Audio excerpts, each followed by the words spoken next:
Hi students, in this video we are going to discuss about perfect inelastic collision. In a perfectly inelastic or completely inelastic collision, the objects stick together permanently after the collision such that they move with common velocity. Let the two objects with masses m1 and m2 move with initial velocities u1 and u2 respectively before collision. After perfect inelastic collision, both the objects move together with the common velocity v, because in a perfect inelastic collision, the two objects stick together permanently. Now both has the same final velocities. Let us take that as a v. The linear momentum is conserved during the inelastic collision also. So we can write total momentum before collision should be equal to total momentum after the collision. Let us write the total momentum before collision. Here it is a mass m1 is moving with the initial velocity u1. Here it is a mass m2 is moving with the velocity u1. So what will be the total momentum before collision? We have to add the momentums of two bodies. So m1 u1 plus m2 u2. So after the collision, what happened? They both stick together. They are moved with the same velocity v. So the total momentum after collision is m1 plus m2 into the common velocity v. From this expression, we can write the value of the common velocity v. So can we write v, that is equal to m1 u1 plus m2 u2 divided by this value can be taken to other side. Let us take this as a equation 1. In perfectly inelastic collision, the loss in kinetic energy during the collision is transformed to another form of energy like sound, thermal, heat, light, etc. Remember, in inelastic collision, total linear momentum is conserved. But what happened to the kinetic energy? Kinetic energy is not conserved. Let KEI is the total kinetic energy before collision and KEF be the total kinetic energy after the collision. What is the expression for kinetic energy? Half m v square. So we can write half for the first object. What is the expression for kinetic energy? m1 u1 square plus 1 by 2 kinetic energy of the second object m2 u2 square. Then easily you can write the expression for total kinetic energy after the collision. Same expression 1 by 2. After the collision, the two masses stick together. So we can write m1 plus m2. They are moving with the same velocity v. For that you have to take a square, v square. So in inelastic collision, there will be a loss of kinetic energy. So how can we find the value? Initial value minus final value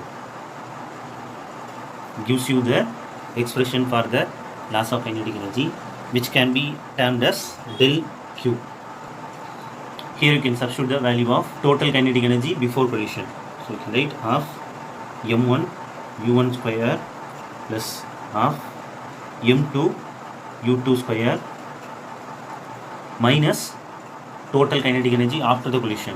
This expression can be substituted half m1 plus m2 v square. As for the first equation, we can substitute the value of the common velocity v. Here we can substitute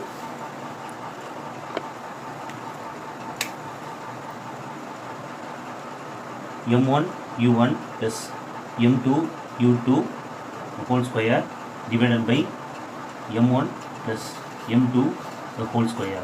Here m1 plus m2 and this square can be cancelled.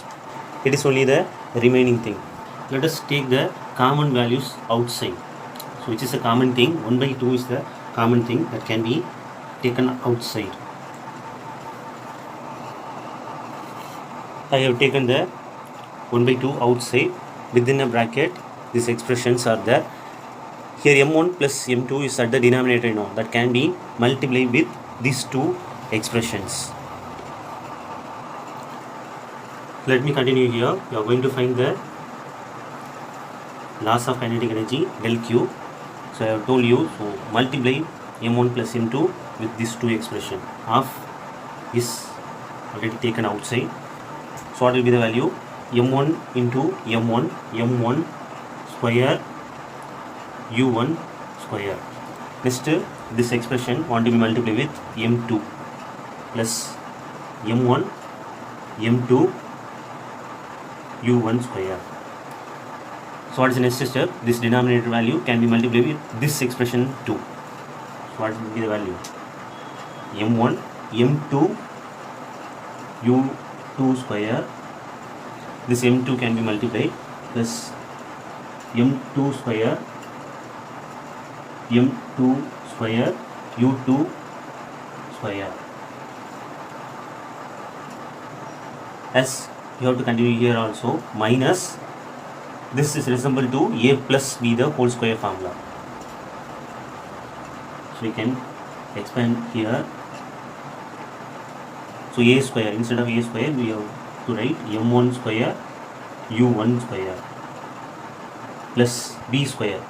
For that we can write m2 square u2 square plus 2ab to m1 m2 u1 u2.